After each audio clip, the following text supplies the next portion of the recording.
those hostages aren't back, I don't want to hurt your negotiation.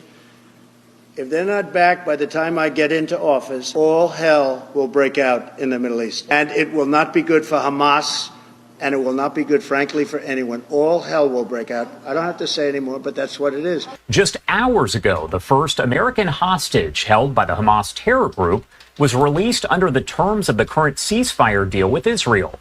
This is video as Keith Siegel was paraded through Gaza prior to being turned over to the Red Cross and returned to Israel to be reunited with his family. We are wheels up and headed home with these 6 American citizens. They just spoke to President Trump and they couldn't stop thanking him. Trump cheered the move in his own post, saying that Grenell was bringing, quote, 6 hostages home from Venezuela. We have a functioning president in the White House, folks. Now, I hope you all realize how different this is compared to, let's just say, the last 4 years. Now, we're going to be talking about American hostages that many of us didn't even know about being released. President Donald Trump makes a bold and chilling move against our nation's enemies. And one former Democratic senator says that it's unwise to go against the president. A lot to talk about today, guys. Appreciate you hitting the like button. Thank you so much for sharing this video. I totally do appreciate you guys' support. But let's go ahead and get the ball rolling with President Trump and his most recent order to keep the world safe. Airstrikes in Somalia, marking his first military strikes of his second term in the White House. CNN's Elena Trina is in Florida, where the president is spending the weekend. So, Elena, what's behind this? Well, that's right, Fred. We did hear from from President Donald Trump directly just moments ago, stating on his Truth Social website that he has ordered precision military airstrikes in Somalia. I want to read for you some of what he posted. He said, quote, "This morning I ordered precision military airstrikes on the senior ISIS attack planner and other terrorists he recruited and led in Somalia. These killers, who we found hiding in caves, threatened the United States and our allies. The strikes destroyed the caves they lived in and killed many terrorists without in any way harming civilians." Now, we also heard, Fred, from the new Secretary of Defense, Pete Hegseth. He confirmed that he had authorized these military airstrikes and also that multiple people were killed in these strikes. This is what Hegseth said in a statement. He said, quote, "At President Trump's direction and in coordination with the federal government of Somalia, I authorized U.S. Africa Command to conduct coordinated airstrikes today, targeting ISIS Somalia operatives in the Golan Mountains." He went on to say, quote, "Our initial assessment is that multiple operatives were killed in the airstrikes and no civilians were harmed. This action further degrades ISIS's ability to plot and conduct terrorist attacks." President Trump's post on Truth Social goes on for a bit longer because in it, he criticized the former administration for not moving fast enough. He said, "Our military has targeted this ISIS attack planner for years, but Biden and his cronies wouldn't act quickly enough to get the job done. I did. The message to ISIS and all others who attack American people is that we will find you and we will," you can finish the blank. Trying not to get demonetized here. Anyway, President Trump, he wasn't messing around when he said this. You know, we're not dealing with stupid people. You know, it used to be we would have a military, you'd have uniforms here, uniforms there. The one with the most uniforms standing wins the war, right? This is a little different now. Now you're talking about sneaky, dirty, underhanded people that want to kill our civilians. They want to go after our civilians. They want to kill not only our civilians, all over the world. And it's going to be stopped. It's going to be stopped. Somebody criticized me the other day because they asked me what I do, and I said, I'm going to bomb the shit out of them. It's true. I don't care. I don't care. They've got to be stopped.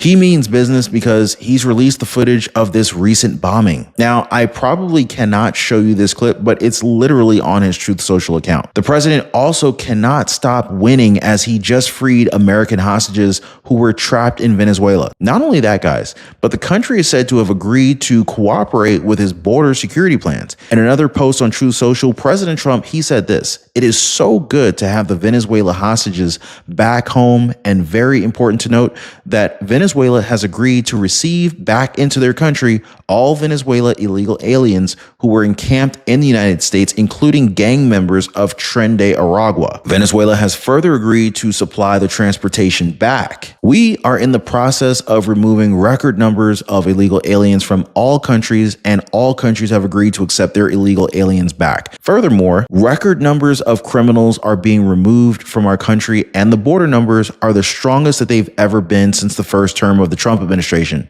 President Donald Trump's envoy, Richard Grenell, saying Friday that he was headed back to the U.S. with 6 American citizens. It was a surprise development after he met with the Venezuelan president in Caracas. Officials from the Trump administration had said earlier in the day that one of Grenell's top aims for the visit was to secure the release of Americans detained in the country at a time when the Trump administration has been driving a deportation and anti-gang push in the U.S.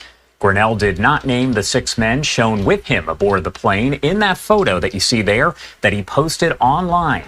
They were dressed in light blue outfits used by the Venezuelan prison system. Now, I don't know about you guys, but is anybody here surprised about these Americans being kept in Venezuela? I don't think the Biden administration acknowledged them even once during his entire term. It's not even a month since President Trump was inaugurated, and we're seeing hostages being released consecutively. And I want to show you this short clip of these Americans talking to President Trump on the phone. I had Donald Trump all over my prison cell, bro. I love you, Donald Trump. Thank you.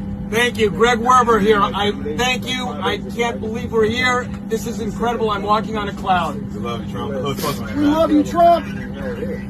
Thank you, Mr. President. Thank you. This just shows the strength of the United States. And it's fair to say that we are only as strong as our leaders. Remember that former President Joe Biden didn't really even have a say at all when he was in the White House. And we have to face the facts that the entire world saw us as a weak, frail, old man. All of that has changed with President Trump, and it looks like he's got a much better team in his second term compared to his first term. And as you guys saw earlier, the first American hostage from Hamas has been released as well. It's morning in Israel. It's 10:30 to be exact, and we have confirmation now that 3 hostages held by Hamas have been released into Red Cross custody.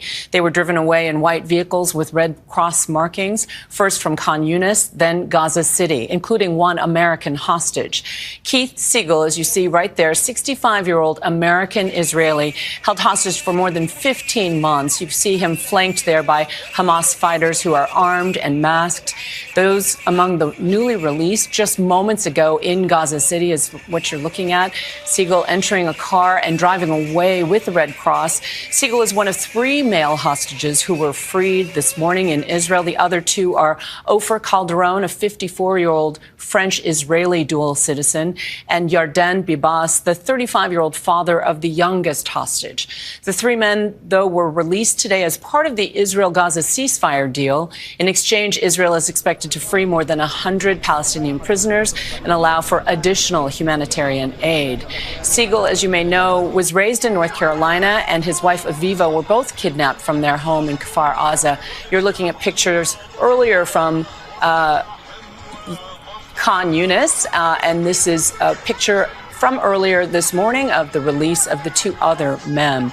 Aviva, his wife, Siegel's wife, was released with dozens of women and children in a prisoner exchange back in November in 2023. Simply put, Hamas knows that President Trump is not a guy that you want to mess with. He's made it clear that he's willing to go above and beyond to protect the U.S. citizens. Now, we've seen it with these hostages being released, and we've seen it with our borders. And even some Democrats are starting to take notice. Former Senator Joe Manchin recently went on Fox News to talk about him. Here's what he had to say. Your thoughts about what you've seen so far the first week in and what the Democrats should be doing? Well, first of all Americans, Democrats and Republicans, should be rooting for our president to succeed. Whether you voted for Donald Trump or not, whether you are a Democrat or Republican, makes no difference. You want the leader of the free world to succeed. And if you're a senator or a congressperson, you're in a position to help. You're not going to agree on everything, but be respectful when you don't agree and move forward. And don't get all bent up on this. Donald Trump told you exactly what he would do. He is who he is, and that's what's happening.